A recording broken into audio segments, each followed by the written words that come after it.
Buonasera a tutti di Porta a Porta, buonasera a Stefano Patuanelli, capogruppo del Movimento 5 Stelle.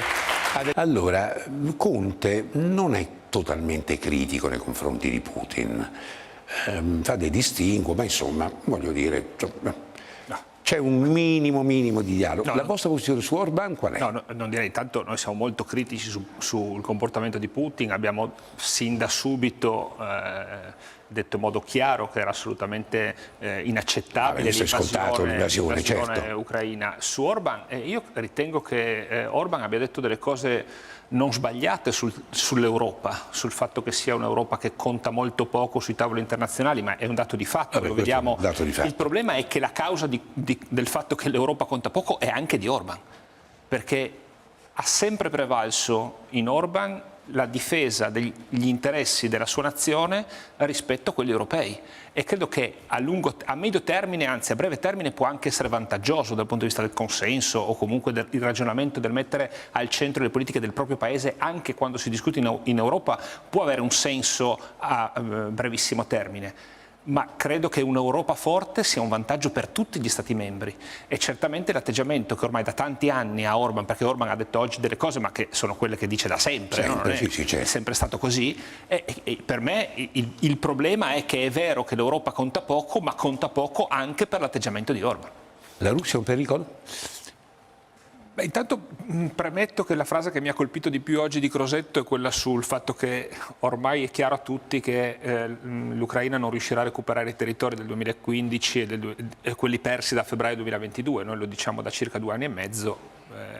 C'era chi scommetteva sulla vittoria dell'Ucraina contro la Russia fino a qualche mese fa, e del governo italiano. Ora sono contento che anche Crosetto abbia preso contezza del fatto che così non sarà, ma che a malincuore bisognerà discutere di cessione dei territori per far finire la guerra in Ucraina. Dopodiché sì, la Russia è un pericolo anche in ordine alla cyber security, alla cosiddetta guerra ibrida, ed è uno dei motivi per cui, oltre a far finire il prima possibile questa guerra, bisogna anche dotarsi di tutte quelle strumentazioni che il Presidente Mulè stava citando adesso, di cyber security e di intelligence, che consentono di intercettare tempestivamente gli attacchi cyber e accecarli. E accecarli quando è possibile.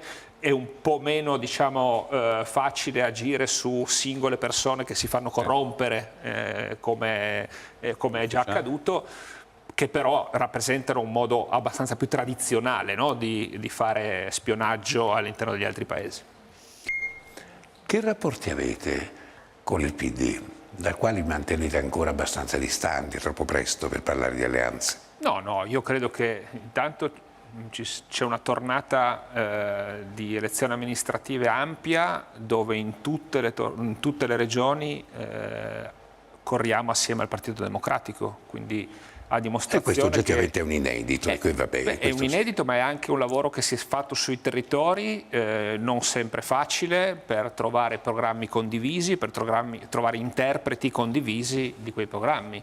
E credo che la stessa cosa dovrà essere fatta quando andremo alle elezioni politiche. Cioè, ma le differenze in politica estera, che sono molto forti e che sono decisive per la compattezza di un governo, perché capisce, uno va a governare il giorno dopo politica su questa cosa. Mi scusi, dottor Vespa, ma perché in questo momento al governo ci sono 3 forze politiche che sono compatte sulla politica estera? Insieme.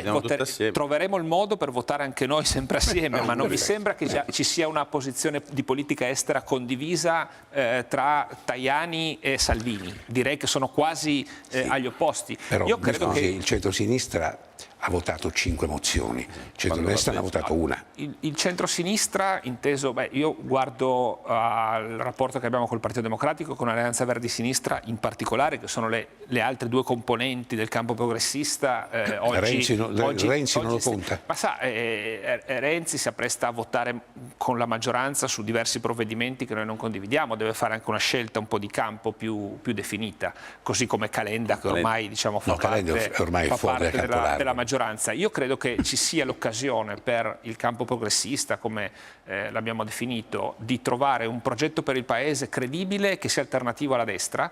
Non ci interessano le alchimie chimiche o il dire dobbiamo vincere perché deve perdere Giorgia Meloni. Del centrodestra, Posso una che ha piccola votato replica in maniera al difforme. Presidente E non Mulè? è che ci legano con la corda, cioè siamo in Parlamento e lo votiamo. Se è vero Telegramma. che Telegramma, in politica estera è vero che ci presentiamo spesso divisi, su tutti gli altri temi abbiamo sempre risoluzioni comuni, dal tema del lavoro, dal tema della casa al tema dell'economia. Io sono convinto, Presidente Mulè, che se oggi fosse il governo il centrosinistra e queste tre forze politiche, Lega, Fratelli d'Italia e Forza Italia, fossero all'opposizione, porterebbero in aula mozioni e risoluzioni di politica estera diverse tra loro.